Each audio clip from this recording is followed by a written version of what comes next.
नमस्ते, माझं नाव दीपक पाटील। आता आपण फार्मर्स फ्युचर या कंपनीच्या माध्यमातून आपण गडिंग्लज येथील तन्नवडी गावातील प्रगतशील शेतकरी खैरी साहेब यांना प्रोडक्ट दिले होते। बायोकृषी संजीवनी हा आपला प्रोडक्ट दिला होता, तर त्याचा रिझल्ट जाणून घेण्यासाठी आपण इथं आलेलो आहोत। तर त्याचा रिझल्ट आहे तो आपण खैरी साहेबांच्याकडूनच जाणून घेऊ। तर साहेब, आता आपण आपल्याला प्रोडक्ट दिला होता तो आपण कशा पद्धतीने यूज केला या पिकासाठी? ह्याला फवारणी एक झालेली आहे। एक फवारणी झालेली आहे। होय। त्यामध्ये तुम्ही रासायनिक खतं वगैरे काय रासायनिक खतं काय यात दिलेली नाहीत। रासायनिक खतं वापरलेली नाही। फक्त आठवड्याला पाणी आहे। हां, आणि फवारण्या 15 दिवसाच्या अंतराने 2 झाल्यात। 2 फवारण्या केलेल्या आहेत। होय। बरं, या अगोदर इथं असं आपल्याला गहू होता का कधी? नाही, ह्या परिस्थितीत नव्हता। त्याच्यापेक्षा भरपूर फरक आहे। भरपूर फरक आहे। मागच्या पिकात आणि ह्या पिकात भरपूर फरक आहे।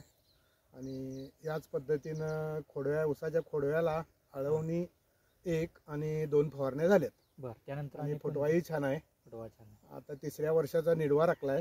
ओके। आणि एक ठिकाणी रोप केले 10,001चं, त्याला 1 आळवणी आणि 1 फवारणी झाल्या आणि त्याचाही फुटवा चालू झालाय आणि रिपोर्ट चांगला आहे त्याचा। बरं, ते सोडून अजून कोणत्या पिकासाठी वापरलं? कांद्यासाठी एक वापरले। ओके। त्याचे आता कांदे साधारण एक सुपारीच्या आकाराचे तयार झालेत। ओके। आणि वाढी बऱ्यापैकी आहे त्याची, चांगल्या पद्धतीने आहे। होय होय। ओके, बरं, तुम्ही इथं आजूबाजूच्या लोकांना काय सांगू शकता प्रोडक्ट बद्दल? नाही, जैविक पद्धतीने वापरायला आम्ही त्यांना प्रोत्साहन देऊ।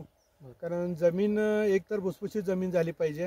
ओके। तण काढत असताना ते मुळाबरोबर तण यायला पाहिजेत, हे मुख्य आहे। आणि गांडूळ वगैरे तयार व्हायला पाहिजे त्याच्यात। ओके। आपली जमीन त्या ह्यानं सुपीकता वाढेल त्याची आणि जास्त दिवस पिकल।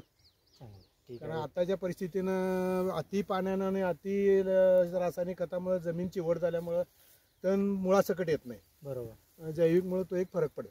चांगली गोष्ट आहे। होय। म्हणजे लोकांना जैविक वापरणं हा, जैविक वापरणं ठीक आहे। आणि महत्वाचं म्हणजे काय, विषारी काय नसल्यामुळे केव्हाही आपण ते वापरू खाऊ शकतोय लगेच। ओके। मग त्याच्यापासून आपल्याला काय त्रास काय नाही आहे। बरोबर। त्याचे काय काही अंश वगैरे आपल्यात पोटात जायचं वगैरे काही भीती नाही। ओके, काय फायदा आहे त्याचा। चांगली गोष्ट आहे। बरं, या अगोदर लोंब वगैरे आपल्या एवढ्या ह्याच्या प्रमाणात नव्हतं, ह्यावेळी एकदमच फरक जाणवतोय भरपूर पैकी। होय होय, जाणवलं एकदम। पहिल्या फवारणीला मला फरक चांगला जाणवला। बरोबर। ठीक आहे सर, धन्यवाद। नमस्कार।